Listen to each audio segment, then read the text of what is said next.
Students start करते हैं class 12th का टॉपिक मनी। मनी को आज हम मनी एंड बैंकिंग में हम मनी को रीड आउट करेंगे। ठीक है, तो स्टार्ट करते हैं। कंटेंट क्या रहने वाला है, बार्टर सिस्टम को अंडरस्टैंड करेंगे, लिमिटेशंस ऑफ बार्टर सिस्टम समझेंगे, मनी के बारे में समझेंगे, मनी के फंक्शंस क्या है, मनी सप्लाई क्या है, मनी सप्लाई को मेजर्स करने के तरीके क्या हैं। तो ये हमारा पूरा आज का कंटेंट रहने वाला है। तो काफ़ी सारा आज हम रीड आउट कर लेंगे इसके अंदर। ऑलमोस्ट हम मनी को ख़त्म ही कर देंगे इसके अंदर, इस वीडियो में। ओके, कंटिन्यू करते हैं। बार्टर सिस्टम क्या है? बार्टर सिस्टम को अगर मैं हिंदी वालों के लिए बोलूँ तो इसको बोलते हैं वस्तु विनिमय प्रणाली।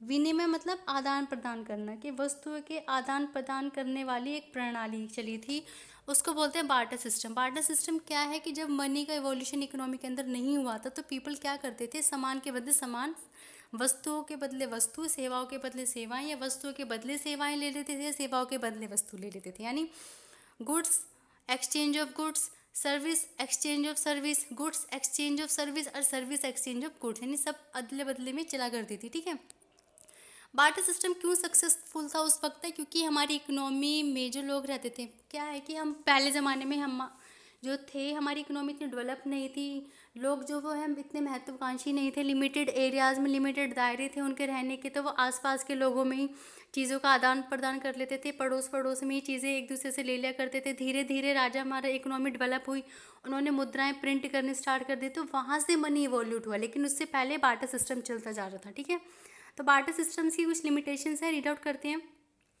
कहते हैं बार्टर सिस्टम डबल कॉन्सिडेंस को बहुत मतलब आवश्यकता के दोहरे संयोग को लेकर आता है। जैसे कि सबसे अच्छा एग्जांपल लेते हैं कि मुझे ब्लू पेन चाहिए, ठीक है, मेरे पास रेड पेन है, और किसी को रेड पेन चाहिए, उसके पास ब्लू पेन है। ठीक है, ये मान लेते हैं। तो मुझे ब्लू पेन चाहिए, इसकी मुझे नीड है, उसको रेड पेन की नीड है, लेकिन मेरे पास पैसे नहीं है, मैं बदले में रेड पेन ही दे सकती हूँ बस। और उसको रेड पेन की नीड है लेकिन उसके पास ये पैसे नहीं, वो उसी बदले में ब्लू पेन दे सकते। तो यहाँ पर हम दोनों का चल जाएगा। उसको मैं ये मुझे ब्लू चाहिए तो मैं उससे ब्लू ले लूँगी और उसको रेड दे दूँगी। ठीक है, तो इसे कहते हैं डबल कॉन्सिडेंस ऑफ वांट्स, की जो मेरे पास है वो उसको चाहिए भी और जो मुझे चाहिए वो उसके पास होना भी चाहिए। ठीक है, तो यहाँ पर क्या होगा, डबल को इंसिडेंस हो गया, यानी आवश्यकताओं का दोहरा संयोग बनना चाहिए। ठीक है, सेकेंड लिमिटेशंस पे आते हैं।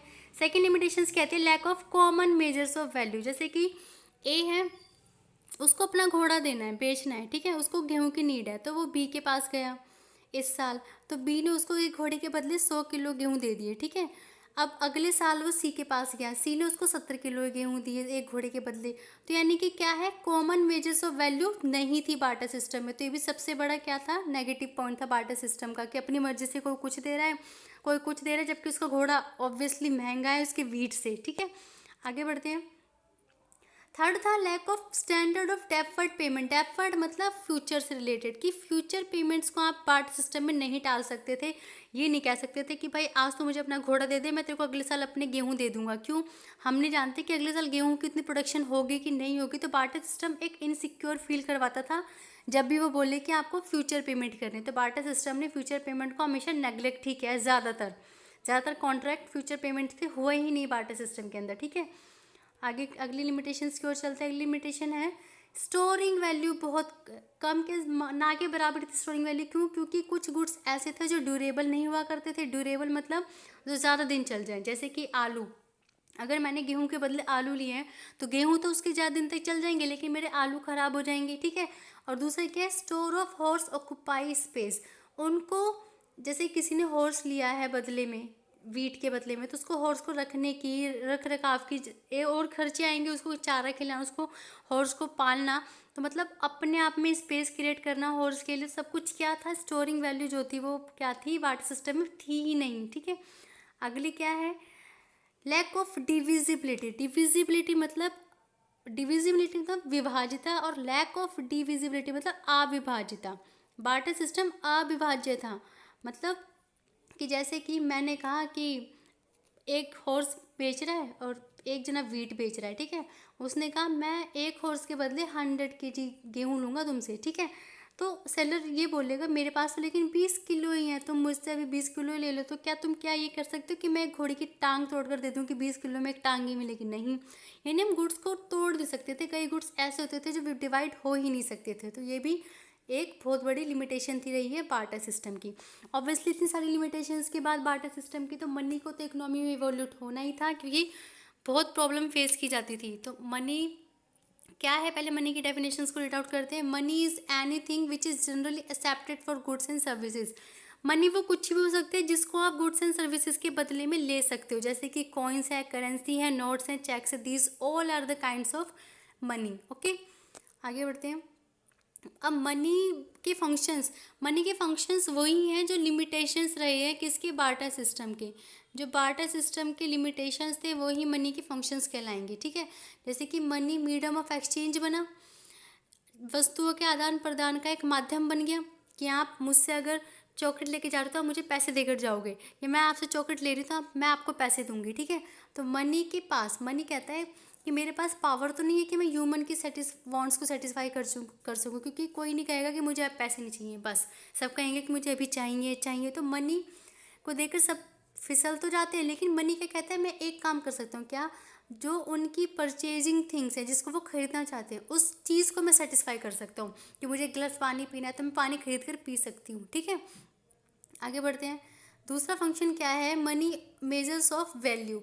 मनी जो है वैल्यू मेजर्स करता है, कैसे कि इंडिया के पास एक अपनी अलग वैल्यू है, इंग्लैंड एक अलग यूनिट में मेज़र करता है, यूएस जो है वो डॉलर में मेज़र करता है चीज़ों को। तो मनी जो है एक वैल्यू देता है, मेजरेबल वैल्यू, कि आपकी गुड्स एंड सर्विसेज किसी टर्म में मेज़र होंगी, चाहे वो रुपीज़ या पाउंड या डॉलर कुछ भी हो सकता है, ठीक है। थर्ड है स्टैंडर्ड ऑफ डेफर्ड पेमेंट। जो मनी यानी जो मुद्रा है वो भविष्य के भुगतान के लिए सही मानी जाती है। क्यों, कि आप उसे भविष्य में भुगतान कर सकते हो, वो मान भी जाएगा, यानी फ्यूचर पेमेंट पे आप टाल सकते हो। ईजिली आप किसी को उधार दे सकते हो तो भविष्य में तो वापस मिलेंगे आपके पास, तो फ्यूचर पेमेंट पे तो लैंडिंग कर सकते हो, ठीक है।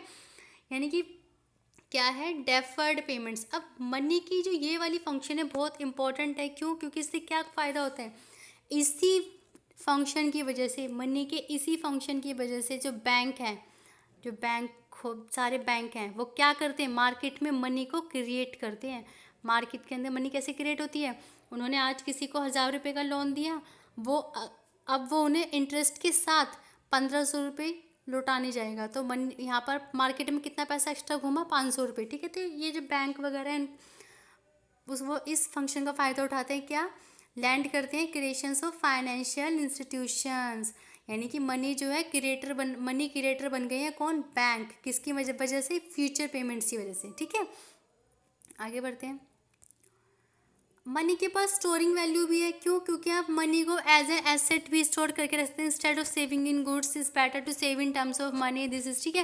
यानी जो मनी है उसको आप किसी एसेट्स के रूप में आप घर खरीद के रख लीजिए, आपके पास अगर 20 लाख रुपए है तो आप एक घर खरीद के रख लीजिए, वो और बाद में उसे कन्वर्ट कर सकते हैं, आप गोल्ड खरीद लीजिए। यानी मनी के पास लिक्विडिटी है, मनी को कभी भी किसी भी टर्म में आप कन्वर्ट कर सकते हैं, ठीक है। तो मनी की स्टोरिंग वैल्यू भी स्टोर करना आसान है मनी को, कि घर के कागज़, सी बॉन्ड्स, जो आजकल जो ये शेयर होते हैं, जो बॉन्ड्स होते हैं, क्या होते हैं, ये सब मनी होती हैं। बस इतना फ़र्क होता है कि इनकी फेस वैल्यू जो होती है, फेस वैल्यू मतलब जो कागज़ जितने का वो कागज़ बना, मुश्किल से वो कागज़ कितने का होगा, 20 रुपये का, लेकिन उसके ऊपर जो वैल्यू लिखी होती है वो 2-2 करोड़ के भी बॉन्ड हो सकते हैं, ठीक है। तो वो ऐसी पेपर मनी कहलाती है, तो वो मनी जो है वो स्टोरिंग वैल्यू होती है, ठीक है। आगे बढ़ते हैं। मनी के पास डिविजिबिलिटी है, अगर बार्टर सिस्टम का ये नेगेटिव पॉइंट है तो मनी का यही प्लस पॉइंट है, कि अगर आपको 100 रुपये में 10 चॉकलेट मिल रही हैं, आपके पास सिर्फ 20 रुपये हैं, तो आप 2 चॉकलेट लेकर जा सकते हो, ठीक है। तो यहाँ पर डिविजिबिलिटी भी है, जितनी क्वांटिटी आपको चाहिए आप उतनी क्वांटिटी लेकर जा सकते हो मनी की, ठीक है। मनी के फंक्शंस के बाद अब समझते हैं मनी की सप्लाई। मार्केट में पैसा घूम भी तो रहा है, उसे कहेंगे मनी सप्लाई। तुम किसी से कुछ सामान लेने जाते हो, पैसे देते हो, वो कहीं और से लाकर बेचता है, तो इस क्या है, मार्केट में जो पैसा है वो इधर उधर पूरी मार्केट में जो इकोनॉमी में पैसा घूम रहा है, सप्लाई चल रही है। इस सप्लाई में किसके पैसे काउंट करोगे, दुकानदार के, अपने, बैंक वालों के, किस किस के पैसे काउंट होंगे। तो लिखा है it refers to the total volume of money, यानी मनी का वो टोटल वॉल्यूम जो पब्लिक ने हेल्ड किया हुआ है at a particular point of time, एक इकोनॉमी के अंदर। कहते हैं कि एक इकोनॉमी में जितना भी पब्लिक के पास पैसा है, पब्लिक कौन कौन होते हैं, ए इंडिविजुअल्स यानी कि सारे के सारे हम, और कौन है, सारी बिजनेस फर्म्स, जितनी भी बिजनेस फर्म्स हैं वो सब क्या है, पब्लिक हैं, उन्होंने पैसा होल्ड किया हुआ है अपने हाथ में, ठीक है। और ये हमें डेफिनेशन में जरूर लिखना है मनी सप्लाई की में, क्योंकि eight a particular point of time आपने नेशनल इनकम में दो कॉन्सेप्ट्स पढ़े होंगे, स्टॉक एंड फ्लो।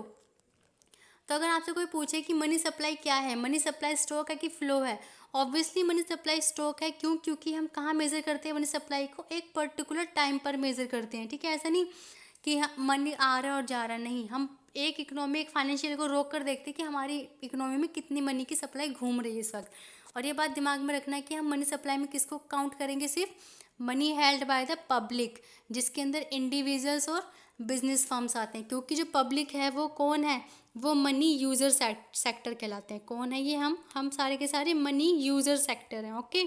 हम मनी को यूज़ करते हैं। किसको नहीं काउंट करना है मनी सप्लाई में? मनी सप्लाई में हमें काउंट किसको नहीं करना, हमें गवर्नमेंट के जो मनी क्रिएटर्स सेक्टर्स हैं हम उनको काउंट नहीं करेंगे, ठीक है। जैसे कि गवर्नमेंट है, बैंक्स हैं, ये क्या है, ये मनी क्रिएटर्स हैं, ये पैसे को क्रिएट करते हैं मार्केट के अंदर। अभी मैंने आपको बताया ना कि 1,000 रुपये लेकर 1,000 रुपये दे देते हैं लोन, 1,500 ले लेते हैं, तो वो मनी क्रिएटर्स हैं। तो हम इनकी अमाउंट जो उन्होंने होल्ड किया हुआ है इसको नहीं लेंगे, हम सिर्फ इंडिविजुअल बिजनेस फर्म्स के जो पैसे हैं होल्ड किए हुए उनको उठाते हैं, ठीक है। आगे बढ़ते हैं। मनी को मेजर्स करने के कुछ एस्पेक्ट्स हैं मनी मेजर्स के, M1, M2, M3 और M4। इनको डीपली डिस्कशन करते जाएंगे क्योंकि बहुत इंपॉर्टेंट है, क्वेश्चन ज़रूर आता है डेफिनेशन के रिगार्डिंग है, चाहे कभी एक न्यूमेरिकल उठाकर दे दें तो इसको बहुत ही कंसंट्रेशन के साथ रीड आउट करते हैं, ठीक है। Measures of money supply, money supply को मेजर्स करने के लिए चार एस्पेक्ट्स हैं, चार ब्रॉड टर्म्स और नैरो टर्म्स हैं। इन दोनों को नैरो टर्म्स कहते हैं, इन दोनों को ब्रॉड टर्म्स कहते हैं। पहले हम M1 को डिस्कशन करेंगे। M1 क्या क्या इंक्लूड करता है? M1 कहता है कि आपको करेंसी और कॉइन जो पब्लिक के हाथ में है इस वक्त उसको लेना है, प्लस में net demand deposit of commercial bank, commercial bank की नेट डिमांड डिपॉजिट लेनी है, शुद्ध मांग जमाएं लेनी है वाणिज्य बैंकों की, ठीक है। अदर डिपॉजिट्स विद RBI, और RBI के पास कुछ अन्य जमाएं पड़ी हैं उनको भी आप इंक्लूड करोगे M1 में। इनको हम बारी बारी पढ़ते हैं, वन बाय वन क्या क्या बोलते हैं ये। पहला है करेंसी एंड कॉइन्स, तो हम करते हैं पहले को समझते हैं। करेंसी एंड कॉइन्स क्या कहते हैं? कहते हैं सारे denomination, fight money, legal tenders. Legal tenders money कौन से होते हैं? जिसको हर कोई एक्सेप्ट करेगा, कोई मना नहीं करेगा कि ये मुझे नहीं चाहिए। जैसे कि अभी केस है 10 रुपये के सिक्के के ऊपर, कई लोग मना कर रहे थे तो RBI ने क्या कहा था कि इसको रिफ्यूज़ करना एक इलीगल टास्क होगा, यानी कि इसको लेना ही लेना है, ये लीगल टेंडर है, ये RBI ने पास आउट किया हुआ है, तो ये आपको लेना ही लेना पड़ेगा, ठीक है। सेकंड क्या लिखा है इसमें? Net demand deposit of commercial banks. पढ़ते हैं नेट डिमांड डिपॉजिट क्या है।